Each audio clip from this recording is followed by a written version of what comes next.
Now, the standard requires that if there are indicators of impairment, then you test to see whether the asset is impaired. So you just don't necessarily go testing. There should be indicators. But the indicators in themselves do not mean that the asset is impaired.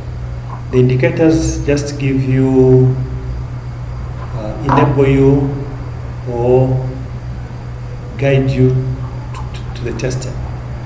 It's the testing itself which will confirm whether the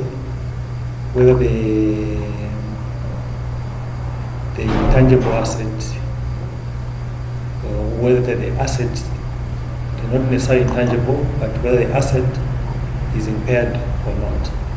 Okay? So look out for these indicators in the question, but do not leave them just in the question.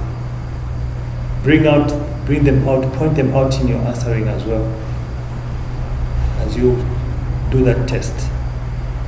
So the indicators are divided into two categories: the external indicators and internal indicators.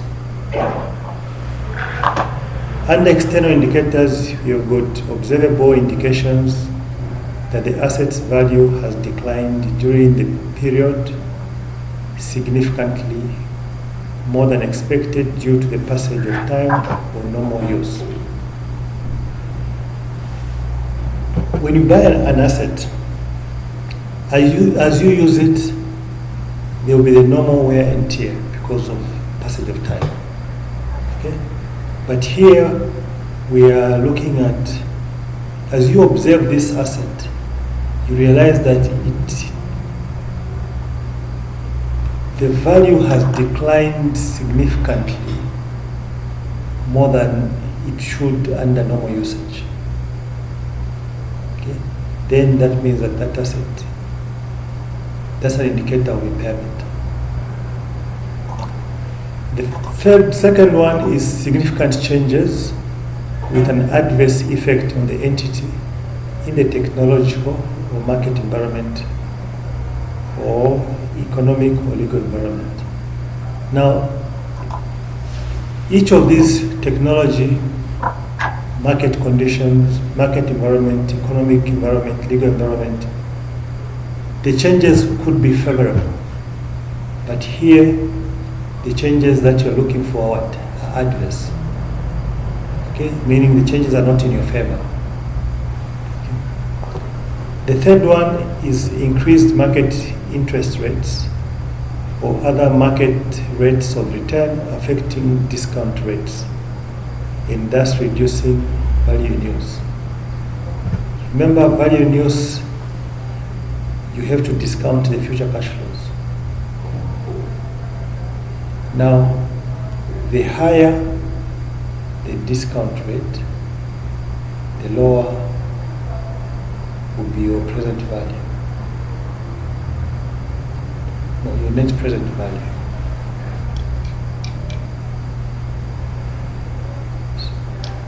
So, an increase in market interest rate will be an indication of impairment. But remember, all of these interest rates. But remember, all of these we're just saying they're just indicators. They're not impairment in themselves. Okay? The fourth one, under the external, is the carrying amount of net assets of the entity exceeds market capitalization. You know what carrying amount is. Market capitalization is what? Is the price at which this asset is fetching on the market. If the price of this asset on the market is lower than the carrying amount in your books, and you know that carrying amount is cost minus depreciation, then that asset is impaired. It's an indication of impairment. The next category is internal indicators.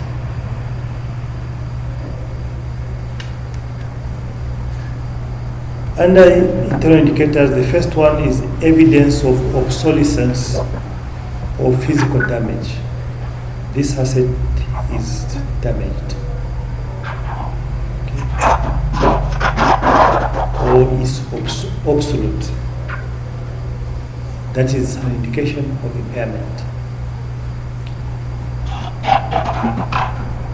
If an asset becomes idle, you've been using it, you've acquired a new one, you stop using this one, it remains there idle, that's an indication of impairment.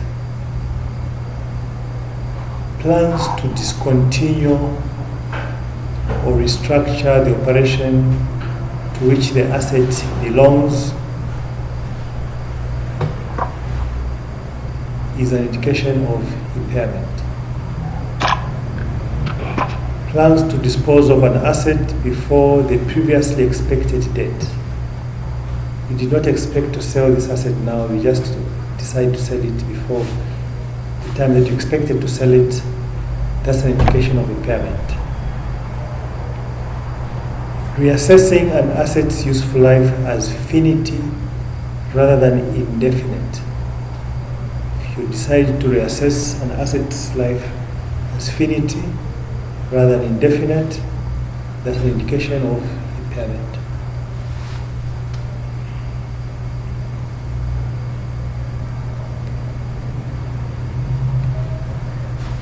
Internal evidence available that performance will be worse than expected. This asset has been performing up to a certain level, then the performance reduces. It no longer continues to perform as expected. That's an indication of impairment.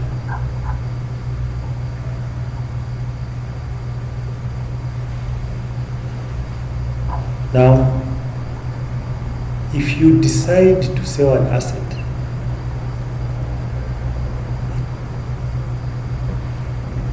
and it meets the conditions of IFRS 5, non-current assets held for sale, that is an indication of impairment. That asset is what is declassified from its present standard. We take it to IFRS 5, non-current assets held for sale. We'll come back to this standard, but suffice to say that that will be an indication of impairment. There's one exam question, past exam question, where there was a school which was in some small town, and the school-going population of kids dropped drastically in that town. Then the council decided to change the usage of the school from the school to a public library. That was an indication of impairment, because that building was not initially built for a library, it was built for a school. Okay? But like we've said, all these are just indicators. They do not necessarily mean that they indicate their impairment. It's a test which should confirm whether the asset is impaired or not.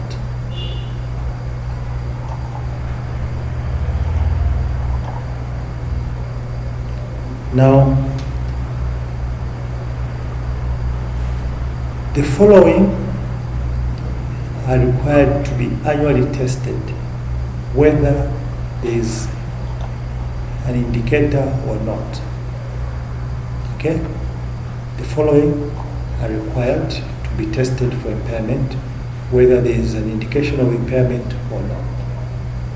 The first one is intangible assets with an indefinite useful life. Intangible assets with an indefinite useful life should be annually tested for impairment every year. Goodwill acquired in a business combination should also be tested annually.